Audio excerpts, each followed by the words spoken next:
Radio Matania, la radio de Jésus.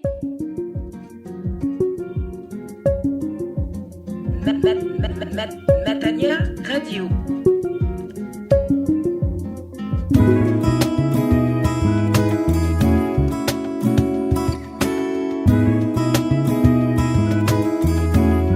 Vous êtes sur Radio Matania, la radio au service de l'Éternel, du Seigneur Jésus-Christ et du Saint-Esprit. C'est le moment de la prédication et celle que je vous propose là maintenant est une prédication du pasteur Claude Messindimbazi qui a pour texte de référence celui du Proverbe chapitre 3 du verset 13 au verset 20. Proverbe 3, 13 à 20. Le titre est le suivant: le bonheur de celui qui a trouvé la sagesse.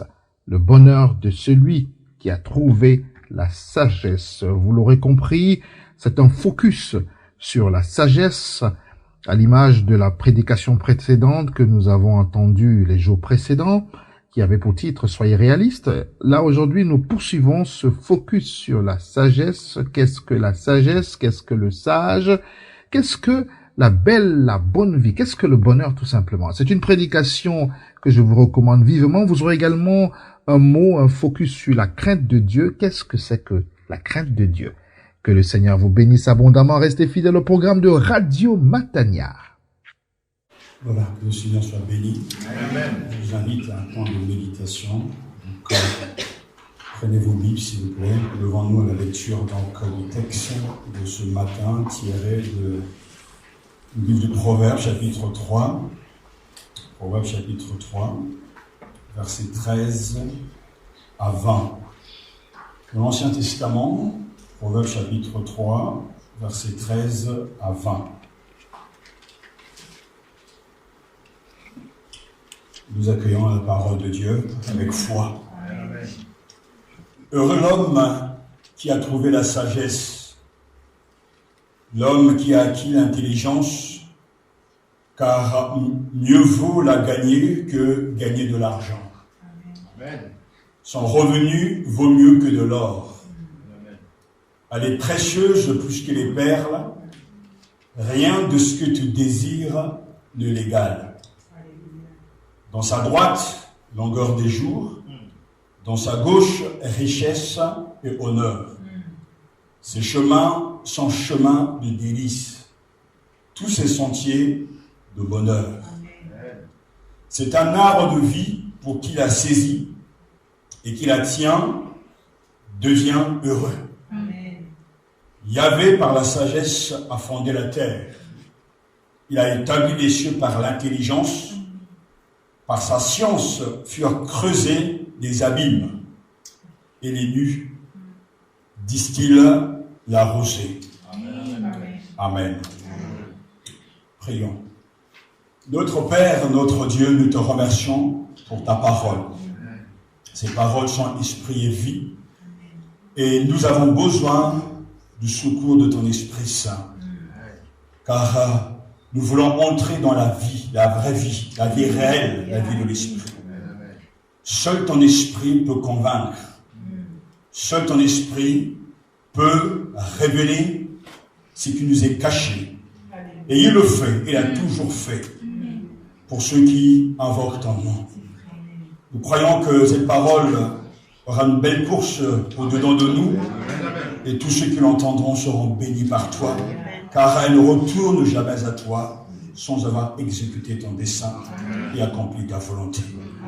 Merci pour ce projet de vie, de nous transmettre la sagesse, de devenir plus intelligent, plus malin, plus sérieux et plus dévoué à ta cause et à ta personne. Merci pour tous ceux qui vont m'écouter. Merci pour ta bénédiction sur eux. Au nom de Jésus. Amen. Amen. Merci de vous asseoir.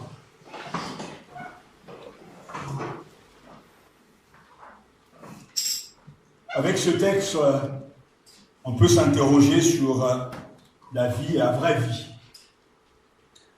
Qu'est-ce qu'une vie réussie? Qu'est-ce qu'une vie de bonheur? Le sage donne sa réponse. C'est une vie où l'on cherche et trouve la sagesse. Plus précieuse que les perles et tous les objets de tes désirs n'ont pas sa valeur.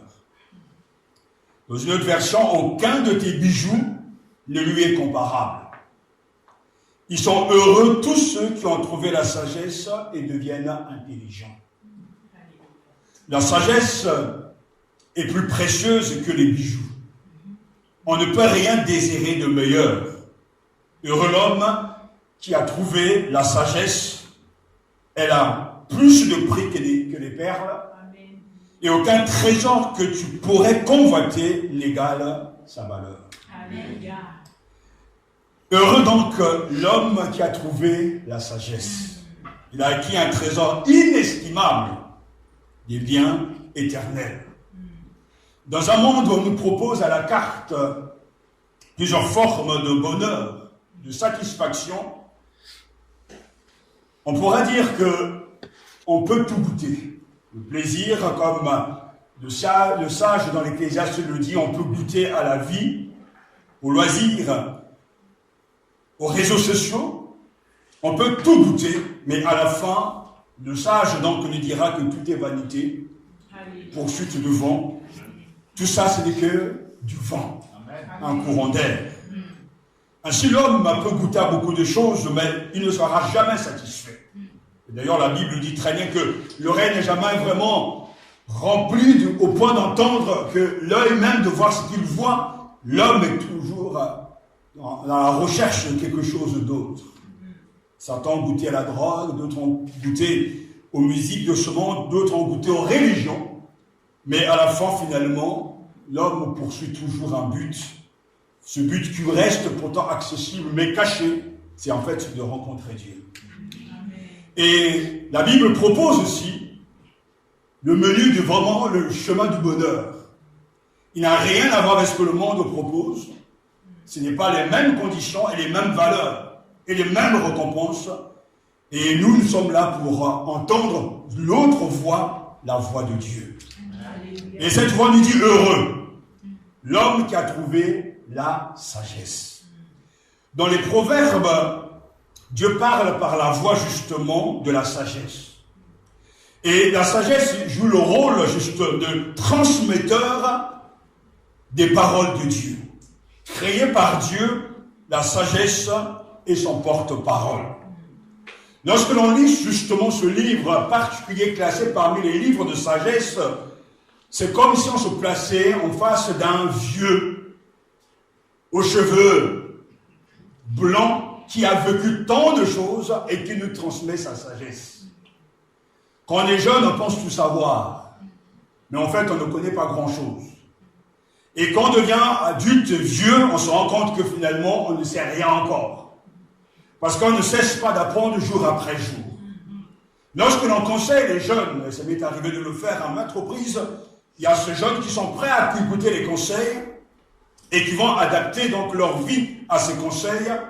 Et d'autres carrément qui disent, de toute façon, je n'ai pas besoin, je m'en sortirai, je sais ce qu'il faut faire. Mais croyez mon expérience, on n'apprend jamais avec l'orgueil. Mais au fur et à mesure, on grandit. Et ce que jadis, on ne peut pas comprendre à l'âge de 16 ans, on le comprendra si Dieu te prête vie longtemps, à 40 ans, voire à 50 ans. Le sage a vécu, et le sage, Salomon, transmet son conseil aux jeunes. Mais jeunes ici, pas dans le sens jeune par rapport à l'âge, mais jeunes dans la connaissance de la vie. Et dans ce livre remarquable qu'il faut méditer, qu'il faut lire, et ça paraît invraisemblable parce qu'au début de ma conversion, je ne sais pas pourquoi, dans quelles circonstances, Dieu m'a conduit à lire ce livre en premier. Et je l'ai apprécié, et j'ai retenu en tout cas quelques leçons. Le sage s'adresse à tous ceux qui sont à la recherche, la réussite et le bonheur selon Dieu.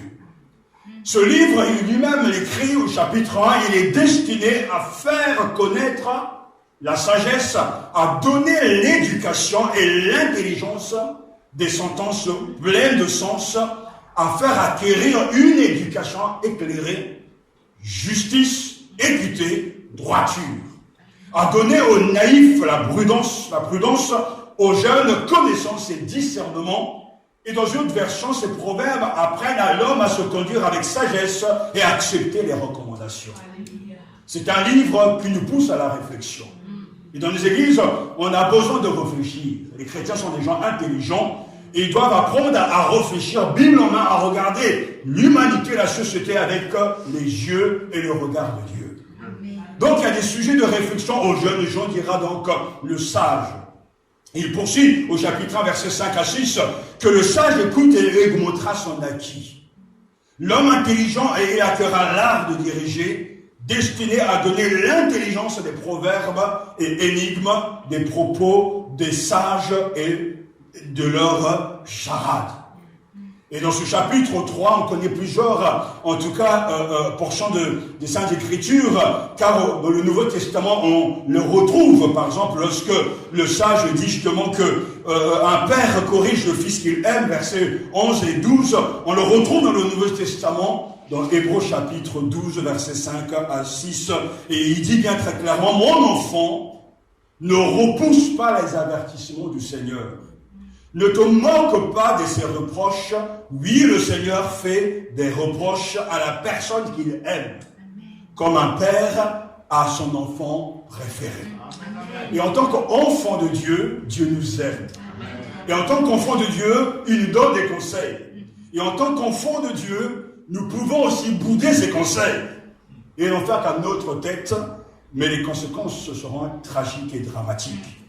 Mais je crois que, ayant été donc élevé dans un foyer chrétien, on entendait à maintes reprises, des fois pratiquement c'était une forme de provocation, où nos parents, les oncles nous disaient, mais heureux l'homme qui a trouvé la sagesse. Et l'homme qui devient raisonnable, il a trouvé quelque chose de plus grand, de plus puissant. Dans le livre de Proverbes, c'est vraiment un coaching selon Dieu. On a besoin d'un coach, et le vrai coach ici, le sage, c'est le Seigneur, qui lui transmet des vrais conseils. Lorsque l'on pense aujourd'hui que même pour gagner un match de football, on a besoin des coachs. Des gens qui vont préparer mentalement les joueurs à courir derrière un ballon. C'est quand même incroyable.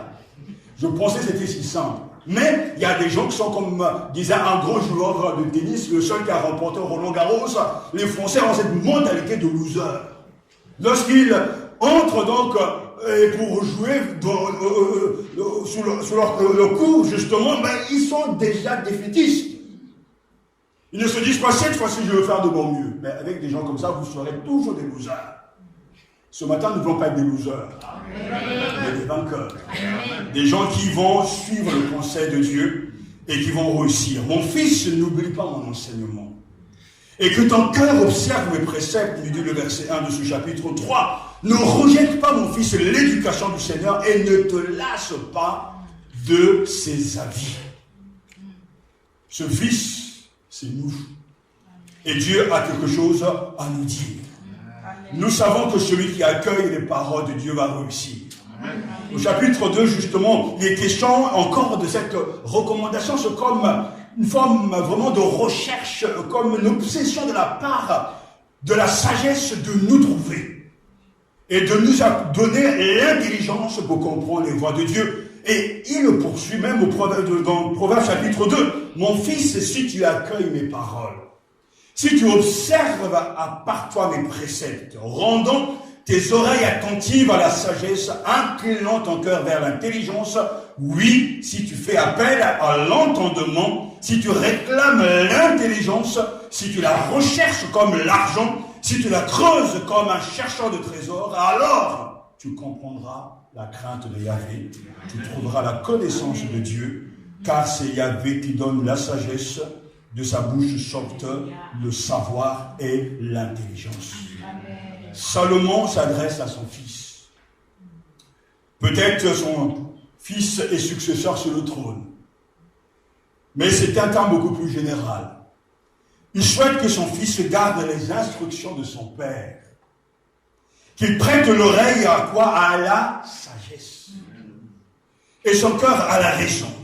Si tel est ton ardent désir, lui dit en somme Salomon, alors tu comprendras la crainte de l'Éternel et tu trouveras la connaissance de Dieu.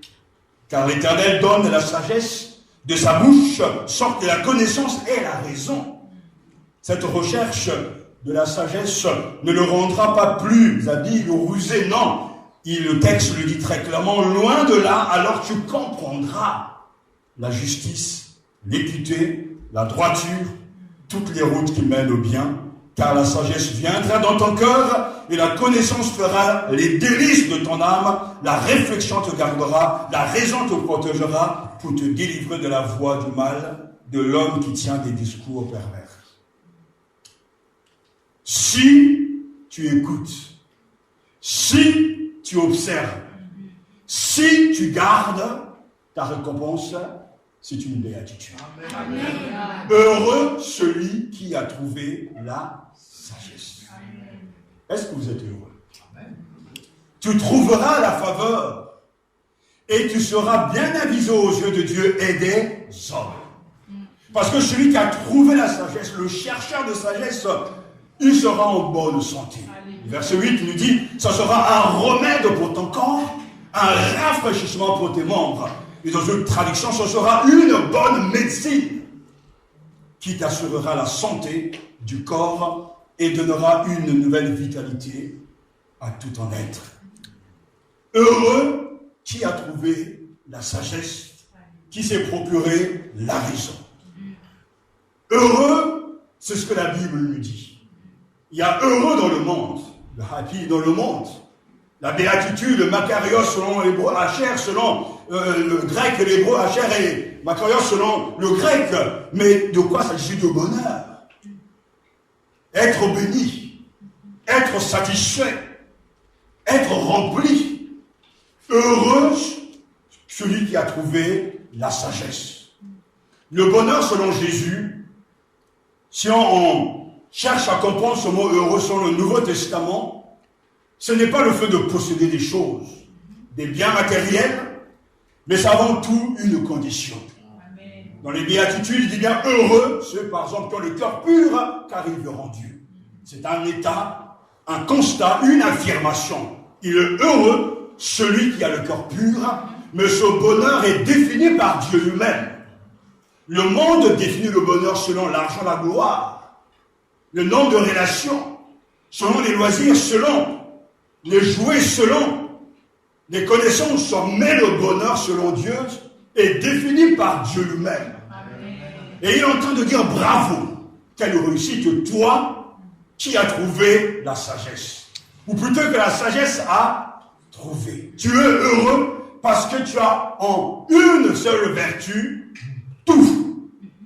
Tu es heureux. Bravo, vraiment tu as de la veille. Celui qui a trouvé la sagesse. Quelle affirmation! Le bonheur selon Dieu. Est-ce que dans les églises nous sommes heureux? Heureux d'avoir trouvé cette perle, ce trésor sans prix qui est la sagesse. Parce que si nous ne sommes pas heureux en Dieu, c'est que nous sommes déçus de lui. Et j'ai rencontré bien des gens déçus par Dieu, qui ont attendu beaucoup de choses de la part de Dieu, qui ont projeté leurs envies sur Dieu, mais qui n'ont jamais été vraiment dans cette recherche honnête de Dieu et qui ont été déçus. Aujourd'hui, le Seigneur te propose sa voie, la voie de la sagesse. Te réjouir non pas des choses qui vont passer, mais te réjouir d'avoir trouvé la sagesse. Et on va comprendre que pourquoi cette sagesse vaut plus que de l'argent, mieux que de l'or, plus précieuse que les perles, rien de ce que tu désires n'est légal. Ce bonheur, c'est de trouver la sagesse. La sagesse est la possession, le bien le plus inestimable. Heureux. La sagesse appelle les gens à recevoir la riche spiritualité des paroles de Dieu, qui sont précieuses, utiles et vraies. Et le sage nous recommande, une fois de plus, préférez rechercher mes instructions à l'argent et la connaissance à l'or le plus précieux. En effet, la sagesse vaut mieux que les perles, elle a plus de valeur que tout ce qu'on pourrait désirer. Proverbe chapitre 10, plutôt Proverbes chapitre 8, verset 10 à 11. Les livres de Proverbes sont donnés pour connaître la sagesse. Et l'instruction pour comprendre les paroles de l'intelligence. Pour recevoir l'instruction du bon sens, justice, équité et droiture. Pour comprendre ce que c'est moi cette sagesse, il faut comprendre celui qui s'oppose à la sagesse, et ceux qui s'opposent à la sagesse, ce sont des fous. Et c'est ce que le texte nous dit très clairement, en tout cas dans le livre, lorsque au chapitre 1, verset 7, le sage écrit « La crainte du Seigneur est le principe du savoir ». Sagesse et éducation, seuls les fous s'en moquent. Donc si nous rejetons la sagesse de Dieu, nous sommes des fous. Je dirais même le mot traduit au XXIe siècle, nous sommes des imbéciles. Parce que ceux qui détestent la connaissance de Dieu, ceux qui détestent les réprimandes, qui sont promptes à se quereller, insouciants, qui ne veulent pas de Dieu, sont des fous, des insensés. Parce que l'ennemi de la sagesse, c'est bien sûr, c'est le fou. La crainte du Seigneur est le commencement de la sagesse. L'insensé méprise sa mère. Le sot n'a aucune inclination pour la vérité. Il n'y a rien à espérer d'un sot. Le fou nie Dieu ou son serviteur. L'abruti rassasie de nourriture. Proverbes chapitre 30, verset 22. Donc il y a des gens stupides. Si ce matin, Dieu n'est pas respecté, n'est pas craint, nous sommes stupides. Nous sommes fous. Nous sommes arrogants, insolents. Alors il faut nous tourner vers Dieu pour le craindre et pour chercher et trouver la sagesse. Il est heureux celui qui cherche et trouve la sagesse. Il possède le bien le plus inestimable. Donc il y a quelque chose de bon dans la sagesse. Il y a quelque chose de grand dans la sagesse. Je ne peux pas vous proposer autre chose que cette voie-là. Parce que lorsqu'on est sage, et le livre de Proverbes nous le montre très bien, on saura gérer nos relations avec les autres. Parce que dans les Proverbes, le sage nous parle de tout, de la vie.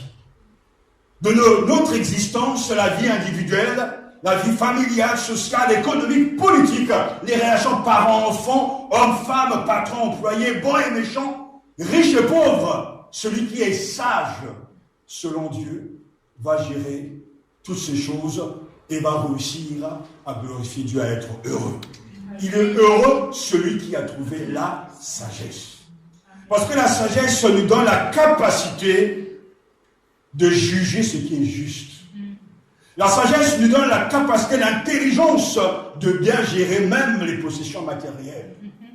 La sagesse nous donne des aptitudes au travail, à vivre convenablement avec nos voisins, à aimer ce qui est juste et convenable, car la sagesse, selon la Bible, selon le mot hébreu hokma, c'est le savoir-faire. Mais le savoir-faire qui provient d'une connaissance de Dieu et qui sera appliqué aux situations concrètes au quotidien. Celui qui est sage a le savoir-faire, la capacité d'affronter, de maîtriser les tâches concrètes de la vie quotidienne. Il y a des gens qui ne savent pas parler aux femmes, comme vice-versa, il y a des gens qui ne savent pas entretenir une bonne relation. Il y a des gens qui ne savent pas comment nouer une bonne relation. Il y a des gens qui ne savent pas gérer le temps. Il y a des gens qui ne savent pas comment se comporter lorsqu'il y a des différends, lorsqu'il y a des divisions. La sagesse qui vient de Dieu nous donne de faire face et d'affronter et de maîtriser les tâches concrètes de la vie quotidienne. La racine des mots que l'on traduit par sage, sagesse, a d'abord un sens tout à fait pratique, voire utilitaire. Par exemple, quand un ouvrier capable est appelé sage. Aujourd'hui, un informaticien qui programme donc son ordinateur, ou bien qui va paramétrer donc un logiciel, est un sage. Je suis donc informaticien de formation, bref, donc je sais de quoi je parle. L'ordinateur ne peut pas être donné à tous. Il y a des gens qui vont bien noter, ils vont utiliser le logiciel, mais ils ne savent pas comment, justement, créer ce logiciel. Donc on leur donne clés en main, le logiciel, ils font ce qu'ils ont à faire. Je l'ai fait dans le passé. Lorsque je devais donc créer des logiciels donc, de gestion pour les entreprises, je leur donnais donc le produit clé en main, ils avaient simplement à saisir les données. Tout le reste, côté à partie technique, ne leur concernait pas. Le fait de programmer, c'est de la sagesse. Lorsqu'un mécanicien répare une voiture, c'est de la sagesse. Moi, je n'y connais rien au moteur. Donc, lorsqu'il y a une panne, c'est la panique totale, la panique générale. À part peut-être le fait d'ouvrir le capot, de regarder encore. Tout le reste, je suis nul. Chacun son domaine. La sagesse, c'est ça. Lorsqu'on va voir un médecin, tu ne vas pas prendre la place du médecin parce que tu as visité le site des médecins pensant que tout d'un coup tu deviens médecin. Non, chacun son domaine. Il va te toucher là, il va te dire que le problème vient ici. Et toi, tu vas penser que le problème vient ici. Non, c'est la sagesse. En fait, la sagesse, c'est d'ordre pratique. Lorsque c'est même de remplir un formulaire dans une administration, c'est faire preuve de sagesse parce que de fois on se trompe. Même quand on remplit même une déclaration d'impôt. Il y a tellement de lignes que de fois on se perd. La sagesse est d'ordre pratique, c'est pour ça qu'il faut bien comprendre quand la Bible dit que heureux l'homme qui a trouvé la sagesse, c'est pas simplement une masse de connaissances, mais cette connaissance va se transformer en pratique. Lorsqu'il connaît Dieu, il va donc être prudent selon Dieu. Et ce mot, okma, donc en hébreu traduit par sagesse, a plusieurs sens, plusieurs vertus. Et on peut aussi le rendre, tout ça, ça fait partie bien sûr de prudence, discernement, habilité, le jugement, le savoir, la direction, la compétence, l'ingéniosité, même la force héroïque. Le sage, selon le terme biblique, peut diriger une nation. Mais ça n'a rien à voir avec l'intelligence.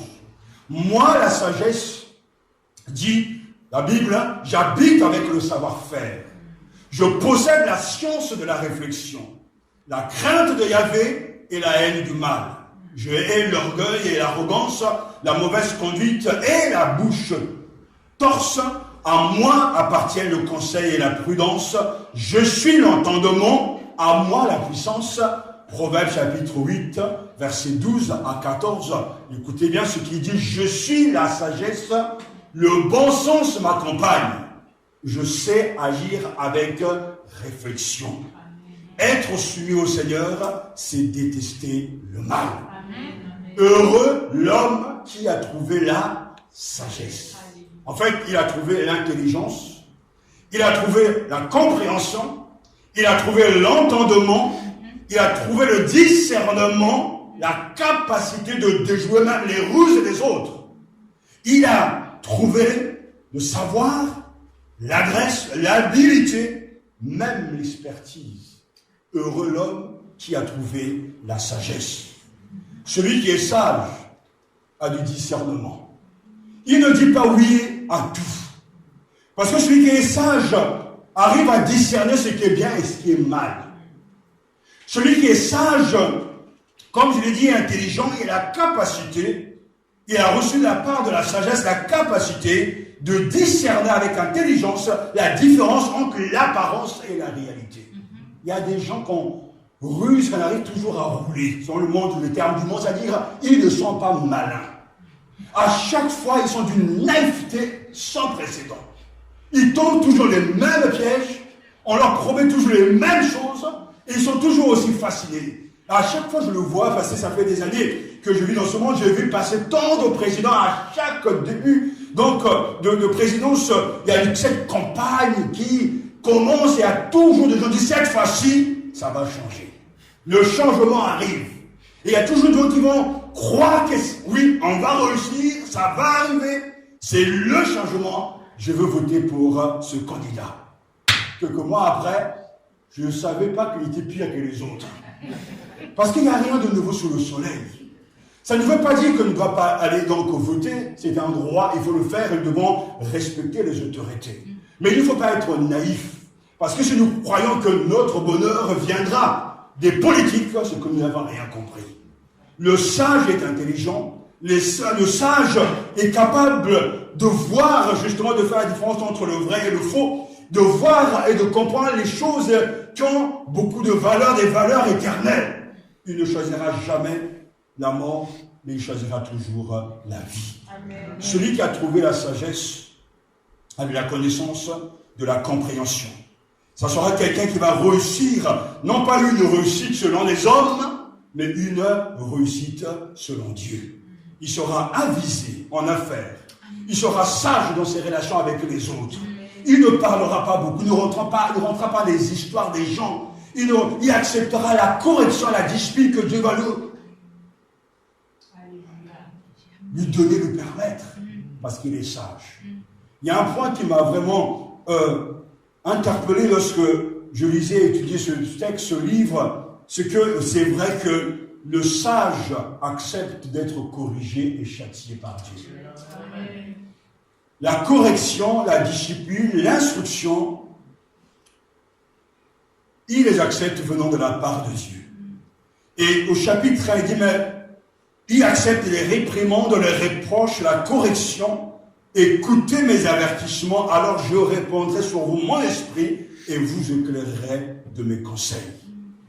Dieu châtie celui qu'il aime. Et moi j'ai appris qu'il y a beaucoup de gens qui ne comprennent pas l'amour de Dieu.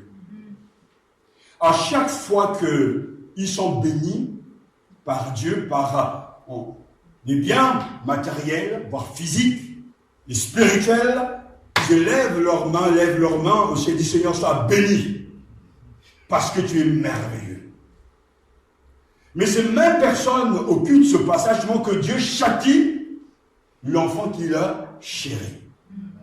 Ils oublient que même en temps de détresse et d'adversité, le même Dieu Père qui est bon agit toujours.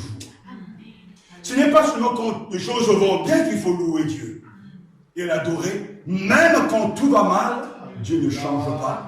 Et j'ai appris que soit la situation, l'amour de Dieu ne change pas à mon égard. Ses bontés se manifestent dans les bonnes comme dans les mauvaises choses, parce qu'il est Dieu. Même quand je traverse la vallée de l'ombre de la mort, la bonté de Dieu ne s'écarte jamais. Tout ce que Dieu fait est conditionné par rapport à sa bonté. Alors ne doutez jamais de son amour. Parce qu'on nous prêche aujourd'hui un évangile qui dit Dieu vous aime. Quand tout va bien, Dieu vous aime. Mais le même Dieu vous aime quand tout va mal. Peut-être que ça ne va pas à la maison. Peut-être que ça ne va pas avec tes parents. Peut-être que ça ne va pas avec ton employeur, etc. Mais l'amour de Dieu ne change pas pour nous. Le sage reconnaît la main de Dieu en tout et pour tout. Parce qu'il est souverain. Dieu châtie ceux qu'il aime. Il les corrige. Mais nous n'aimons pas la correction. Quand on était jeunes, plus jeunes, nos parents pouvaient nous éduquer, bien sûr. Et des fois, à l'école, c'était des réprimandes, des corrections, pour ceux qui n'étaient vraiment pas très bons à l'école. Et des fois, à la maison, non seulement tu te fais huer à l'école, à la maison, tu avais le droit au bâton, à la chicotte. Et je ne peux pas penser qu'un enfant, en recevant la correction, va dire « Ah, merci papa, merci maman pour la correction ». En général, ce sont des sentiments de rejet, voire même de haine. Ah, quand je serai grand, tu verras. Mais le problème, c'est que quand tu deviendras grand, tu vas comprendre que c'était nécessaire. On n'aime pas être réprimandé. Surtout, ne me faites pas de reproches. Surtout, ne me châtiez pas. Je veux que des bonnes choses. Je veux que des bonbons à la menthe. Et je ne veux pas de sirop amer. Non, Dieu nous donne les deux. Dieu châtie celui qui aime comme un père l'enfant qu'il chérit. Si tu considères, et nous sommes, nous, enfants de Dieu, que Dieu chérit, nous devons accepter toutes les voies de Dieu. Seigneur, j'ai foi, j'ai mal, je souffre, mais je sais que dans ta grande sagesse, tu permets et tu orchestres ces événements pour m'éduquer, pour me former, pour me transformer, et je deviendrai de plus en plus sage. Seigneur, je reçois et j'accepte ton conseil, parce que tout ce que tu fais est toujours sage et intelligent, et je sais que maintenant on ne comprend pas tout, mais un jour reviendra où on comprendra. Que Dieu nous donne ce matin sa sagesse. La possession de la sagesse permet à chacun de faire face à la vie et d'accomplir justement ce qui autrement serait impossible. Et n'oubliez jamais que la sagesse est inséparable de la connaissance. Heureux celui qui a trouvé la sagesse. Lorsque l'on connaît les Écritures, on vit selon Dieu. Lorsque l'on connaît la manière que Dieu œuvre, on va lui faire confiance. Et la connaissance va nous permettre de vivre différemment. La connaissance n'est pas en soi la sagesse. Comprenez-moi bien. C'est la connaissance qui nous permet, la connaissance pratiquée, qui est la sagesse. On peut mémoriser toute la Bible sans être sage. À quel moment devient-on sage? Au moment où, face aux difficultés, face à l'adversité, notre comportement se calque à la sagesse de Dieu. Lorsqu'il y a des difficultés, au lieu de sombrer dans la dépression et dans le flou total d'une foi sans fondement, le sage revient aux Écritures et fait confiance à Dieu. Amen. Parce que la sagesse, c'est la pratique. Amen. Il ne s'agit pas de dire Seigneur, Seigneur, mais d'entrer dans la pratique de ce que la Bible dit. La Bible est un médicament pour ceux qui sont malades. Dieu nous donne l'ordonnance face aux inquiétudes. Dieu nous donne l'ordonnance face à un futur inconnu. Dieu nous a donné des principes, des promesses, des avertissements pour être sage. Amen. Et le plus sage des sages, bien sûr, c'est notre Seigneur. Amen. Qui lui-même se nourrira de ses livres des proverbes pour enseigner la sagesse. Lorsque, par exemple, il posera la question, et que sert-il un homme de gagner le monde entier s'il perd son âme? Que donnerait un homme en échange de son âme? N'oubliez jamais, la sagesse est toujours d'ordre pratique. Le quotient intellectuel que l'on peut vérifier, tester lorsqu'on va à l'école, ça a été mon cas, comme je ne sais pas pour vous, n'a rien à voir avec ce que j'appelle le quotient sagesse. Quelqu'un peut être brillant, fort en mathématiques, en physique, chimie, mais pourtant être nul dans la connaissance de Dieu, nul dans la manière de gérer les relations avec les autres. L'intelligence que Dieu donne, qui est un don, n'a rien à voir avec le don divin de la sagesse. On le sait très bien que dans le monde, il y a des gens intelligents, mais pourtant, ils meurent sans la connaissance de Dieu. Et l'intelligence permet de créer des choses remarquables, de fabriquer même des avions de voitures rapides, mais ça n'a rien à voir avec la sagesse qui vient de Dieu. On a connu un président, l'ex-président de Côte d'Ivoire, Houphouët-Boigny, qui a appelé le sage. À chaque fois, il commençait toujours son discours avec un proverbe. Mais pourtant, il a construit son pays, mais il est mort sans Dieu. Ça, c'est la sagesse selon le monde. On va nous parler de tel leader, d'une telle religion, de telle religion, mais ce n'est pas la sagesse selon Dieu. La sagesse selon Dieu puise ses racines dans la crainte de Dieu. Amen. Celui qui est sage selon Dieu est celui qui craint Dieu. Et cette vérité est vraiment capitale. Même si vous n'êtes pas croyant, sachez-le que tous nous allons quitter ce monde. Le croyant croit qu'il y a la vie après la mort. Et on se prépare à bien mourir. Le non-croyant vit sa vie à fond. Mais s'il y a une chose que tous admettent c'est une réalité, une évidence, aucun homme sur cette terre n'a réussi à vaincre la mort. On a tout essayé. Mais nous avons tous rendez-vous avec la mort. Le sage, le chrétien, se prépare à rencontrer son Créateur. Alors que d'autres vivent leur vie sans Dieu, le sage, le chrétien, craint le Seigneur. Parce que le commencement de la sagesse, c'est la crainte de Dieu. Celui qui veut vraiment être heureux doit craindre le Seigneur, doit respecter le Seigneur, parce que c'est le principe et la source même de la vraie sagesse. Et il y a dans ce texte quelque chose de remarquable, de merveilleux, parce qu'il dit, mais heureux l'homme qui a trouvé la sagesse. Il y a des raisons qui nous motivent à chercher Dieu, à chercher la sagesse. L'homme qui acquiert justement l'intelligence, car mieux vaut la gagner que gagner de l'argent. Son revenu vaut mieux que de l'or. Elle est précieuse plus que les perles. Rien de ce que tu disais n'est égal. Dans sa droite, longueur des jours, dans sa gauche, richesse et honneur. Ce chemin sont chemin de délices, tous ces sentiers de bonheur. C'est un arbre de vie. Pour qui la saisit et qui la tient devient heureux. Et je reviens à ma question, est-ce que vous êtes heureux? Ce bonheur, oui, moi je le suis. Ce bonheur, c'est lorsque l'on craint Dieu. Le commencement de la sagesse, c'est la crainte du Seigneur. Et j'aimerais terminer par ce passage, parce qu'on va y revenir lentement dans les semaines qui vont venir Dieu voulant, parce que s'il y a une vertu, une grâce que l'Église a perdue, que l'Église n'a plus. Ça fait maintenant 30 ans que j'observe ça, c'est qu'on a perdu la crainte de Dieu. On a perdu le respect de Dieu. Car chacun sait que la crainte de Dieu est la clé, le commencement de la sagesse. La crainte de Dieu, ce n'est pas la peur de Dieu. Mais ce n'est pas la fuite devant la grandeur de Dieu, non. La crainte de Dieu est une attitude de respect. Mais c'est aussi une attitude d'amour.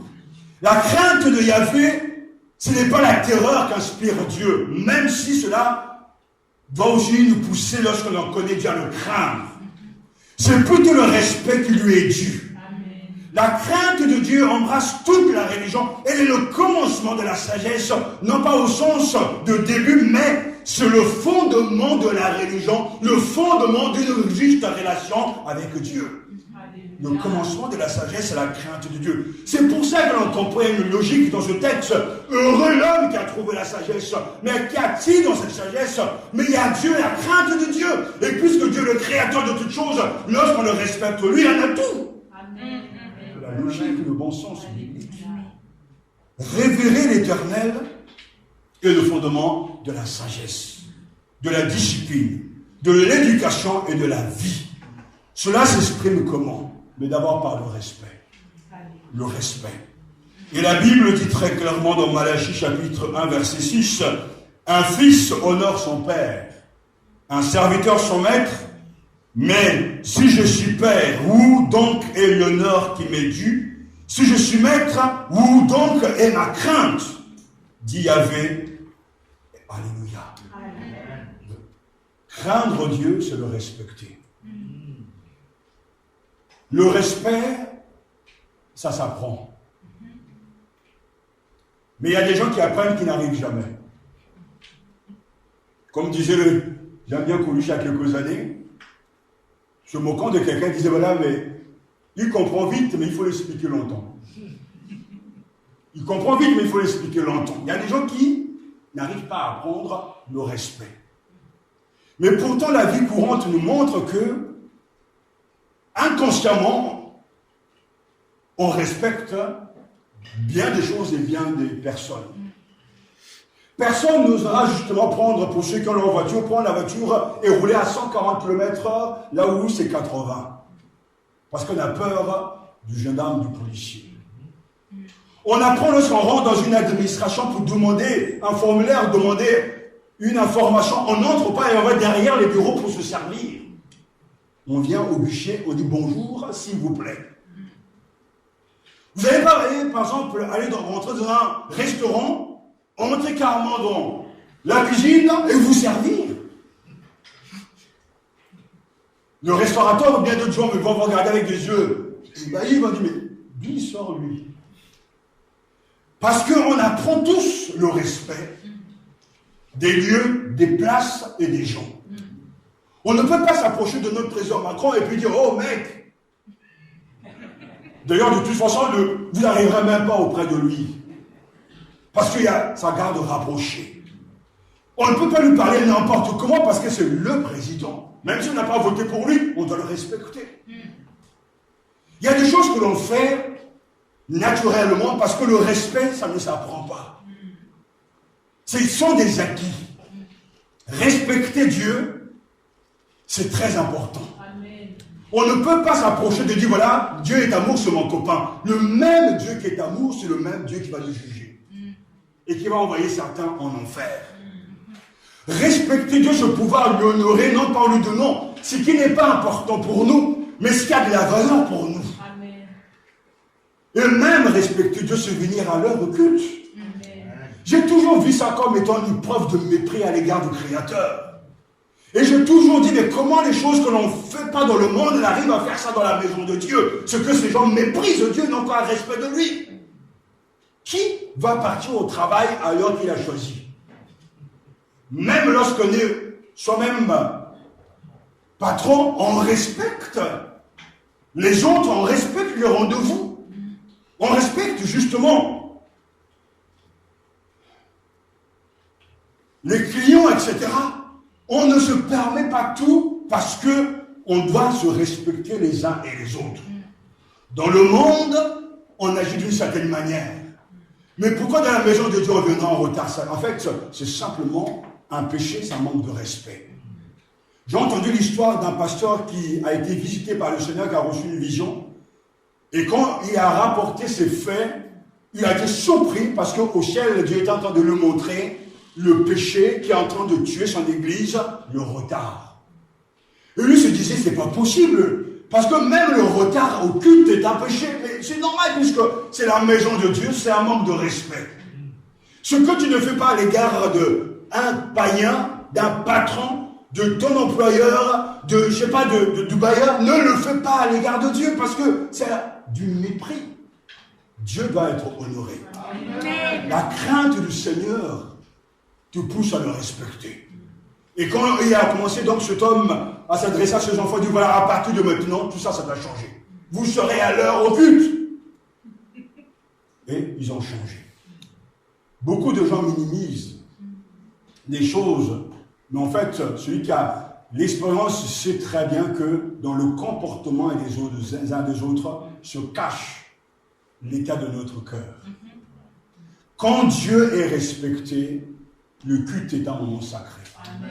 Il y a des gens qui ne viennent pas au culte, vous savez, c'est pas parce qu'ils sont malades, mais parce qu'ils sont fatigués, ils n'ont pas envie. Ils veulent faire autre chose. Ils veulent aller voir un match de football. La crainte de Dieu est le commencement de la sagesse. Et cela s'exprime d'abord par le respect. Quand on vient de la maison de Dieu, on doit s'incliner pour prier, pour se préparer à rencontrer le roi des rois. Au lieu de parler, parce que ça on le fera après.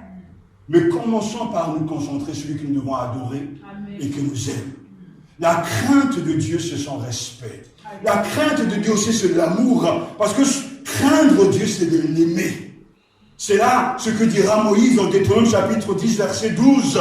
Et maintenant, Israël, que te demande Yahvé ton Dieu? Sinon de craindre Yahvé ton Dieu, de suivre toutes ses voies, de l'aimer, de servir ton Dieu de tout ton cœur et de tout ton âme. Frères et sœurs, si vous savez comment ce sujet, Dieu me l'a fait peser dans mes épaules, dans mon cœur, c'est très important. Les vrais chrétiens, ceux qui respectent, ceux qui craignent le Seigneur, aiment Dieu. C'est l'amour de Dieu qui les motive.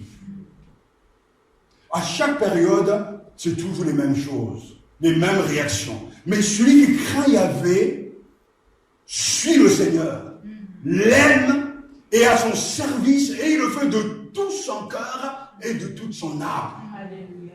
Ainsi, servir Dieu dans l'église n'est pas une corvée. Servir son prochain dans l'église, ce n'est pas une corvée, c'est une bénédiction, parce que ce qui motive le croyant, pour motiver le pasteur, c'est l'amour de Dieu. Alléluia. L'amour et la crainte de son nom. Si vous craignez Yahvé, vous désirerez lui ressembler. Amen. Vous serez habité par le zèle de la maison de Dieu. Vous serez habité par la vie de voir sa gloire. Amen. Toucher tous les hommes. Amen. Lorsque l'on craint Dieu, oh Seigneur, lorsqu'on respecte Dieu, on va fuir le mal. Amen. Craindre l'Éternel, c'est détester le mal. Dit Proverbe chapitre 8, verset 13. Craindre l'Éternel, c'est détester le mal, c'est haïr le mal, chasser le mal. On ne peut pas pactiser et fréquenter les gens qui font du mal. Parce que la crainte de Dieu nous fait fuir ces gens-là. Craindre l'Éternel, c'est détester le mal. Et celui qui craint Dieu connaît de plus en plus le Seigneur. Et augmente en savoir et en connaissance, car le commencement de la sagesse, c'est la crainte de l'Éternel, la connaissance du Dieu saint. Voilà en quoi consiste l'intelligence. Proverbe chapitre 9, verset 10. Il y a eu une belle promesse que le sage nous donne. La crainte de l'Éternel prolonge la vie. Amen. Tandis que les années des méchants sont abrégées. Lorsque je vous parle, Proverbe chapitre 10, verset 27, que celui qui est sage selon Dieu est intelligent, parce que même si on était brillant à l'école, il y a une logique dans la foi. La logique dans la foi, c'est qu'on ne peut jamais gagner contre le Créateur. Jamais. La logique dans la foi, c'est que soit les biens, les possessions d'un être humain, il n'est jamais plus fort que l'événement. Quand la maladie arrive, même s'il est milliardaire, il va plier les genoux. Quand la mort frappe à la porte, même s'il est archi-milliardaire, il va plier le genou. Il y a une logique, il y a une intelligence dans les Écritures, il y a du bon sens. Et je me dis qu'on n'a rien à perdre. Si réellement le ciel n'existe pas, alors je vous invite à vivre vos vies à fond dans le péché, dans le monde. Mais si un doute persiste, alors je vous conseille de mettre de l'ordre dans vos vies parce que vous ne pas provoquer le Créateur. Le sage réfléchit, dit, mais finalement, comme ce proverbe dit qu'on n'a rien à mener sur cette terre et on n'en remportera non plus rien, alors on se prépare à bien mourir. Alléluia. Si j'ai bien vécu sur la terre et qu'il n'y a rien de l'autre côté, ce n'est pas un problème, j'ai bien vécu. Mais si j'ai bien vécu sur la terre et qu'il y a quelque chose de l'autre côté, et croyez-moi, il y a quelque chose, alors prenez garde si vous n'êtes pas prêt encore. Car la Bible dit très clairement que nous devons tous comparaître devant le tribunal de Christ pour être jugés. Le sage, il est en train de préparer l'éternité. Et vous savez que tout va rester ici-bas, mais après viendra l'éternité. Quand je suis découragé, je m'arrête avec simplement cette équation. Qu'est-ce que j'ai perdu? Est-ce que j'ai perdu des choses sur la terre? Humainement parlant, on perd des choses. Parce qu'on a envie de rester dans le monde, de laisser son nom, peut-être un héritage, mais ça ne se passe pas toujours comme ça. Mais quand tu investis en Dieu et tu crois en lui, il t'attend avec des récompenses éternelles. Est-ce que ça vaut le coup de vivre 100 ans et mourir sans rien, ou de vivre 100 ans sans rien et recevoir tout pour l'éternité? Réfléchissons ensemble. La crainte de Dieu est le commencement de la sagesse. Cette qualité, cette vertu est indispensable pour aller loin avec Dieu. Amen. Comprenez simplement qu'au quotidien, il faut respecter Dieu. Amen. Quand vous êtes dans l'église, il faut respecter Dieu. En dehors de l'église, il faut respecter Dieu. Au travail, au lycée, au collège, à l'université, il faut respecter Dieu. Vivez toujours avec cette conscience que vous êtes devant Dieu. Amen. On ne peut rien nous cacher. Et on ne peut pas le battre. Il est Dieu, il voit tout, il sait tout. La crainte, le respect de Dieu est le commencement de la sagesse. Que Dieu nous donne d'avoir cette qualité. On y reviendra parce que je vais ajouter cet élément et que l'église, notre église, ceux qui écoutent la parole de Dieu comprennent que c'est vraiment là la vertu.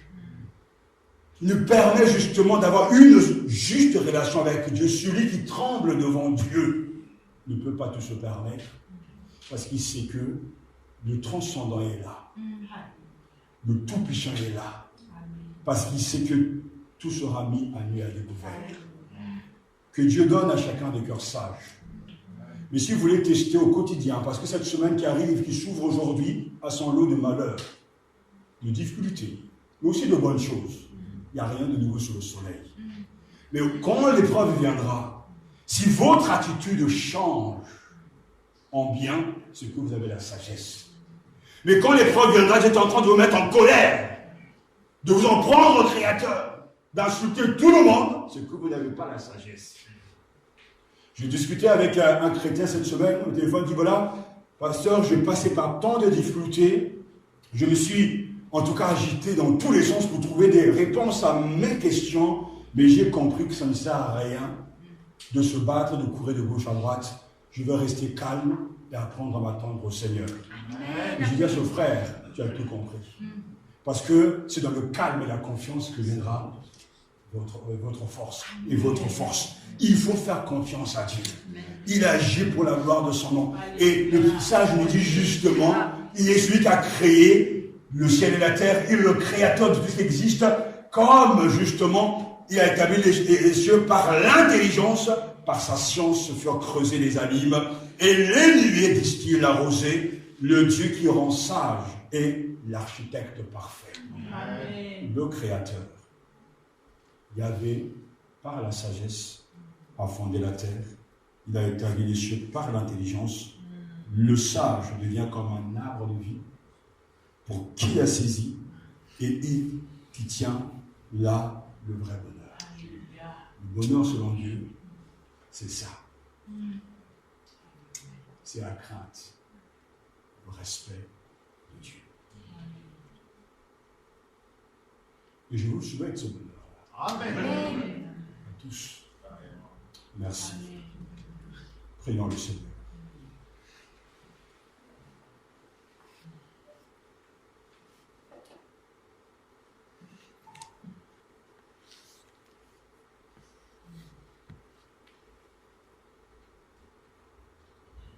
Seigneur, nous avons entendu ta parole. Avec cette vérité, heureux l'homme qui cherche et trouve la sagesse. Il possède le bien le plus inestimable. C'est un arbre de vie pour qui la saisit et qui la tient devient heureux. Nous voulons être humbles devant toi, car tous, nous sommes à la recherche de ce bonheur-là. Ce quelque chose qui va combler nos attentes et nos désirs. Et selon notre intelligence, nous avons cherché dans le monde, via les loisirs, les vacances, via les possessions matérielles, ce bonheur. Ce matin, tu nous proposes ta voie. Amen. Heureux l'homme qui a trouvé la sagesse. Et nous savons que la crainte du Seigneur est le commencement de la sagesse. Je te prie donc, Père Tout-Puissant, toi qui nous vois nous débattre et qui nous vois dans nos luttes au quotidien, dans cette survie sur la terre, de donner à tous ceux qui se tournent vers toi un cœur sage. Apprends-nous à marcher dans tes voies et à respecter ta personne. Nous savons trembler devant les autorités de ce monde. Apprends-nous à trembler devant toi, toi le juste juge. Nous avons des fois peur des sorciers, peur de ceux qui peuvent tuer l'âme, le corps, plutôt le corps. Mais tu nous apprends à craindre celui qui peut tuer le corps, l'âme et l'esprit, et jeter ces choses dans la géhenne, c'est-à-dire toi. Donne-nous de trembler devant toi. Donne-nous de ne pas nous prendre pour des sages. Et apprends-nous dans les épreuves au quotidien à être sages dans nos choix, dans nos décisions, dans nos relations, dans nos comportements, dans nos propos. Donne-nous de fuir le mal et de t'aimer réellement. C'est un don qui vient de toi et nous te le demandons. Parce que tu nous l'as promis dans ta parole, si quelqu'un de vous manque de sagesse, qu'il la demande à Dieu. Jacques nous le dit et nous le recommande, alors nous te prions que le don divin de la sagesse soit donné à tes enfants. Amen. Tu vois tout ce que nous vivons ici. Accorde-nous par ta grâce ce don merveilleux. Ainsi nous serons riches de ta richesse, heureux selon tes termes. Nous aurons, Seigneur, des portefeuilles garnis de tes promesses, car nous serons riches selon toi, et non pas selon les hommes. Père Saint, nous te rendons grâce pour la réussite de ta parole, pour l'exaucement de nos prières, et pour le don divin de la sagesse, que nous accueillons, que nous recevons de ta part, au nom de Jésus-Christ. Amen.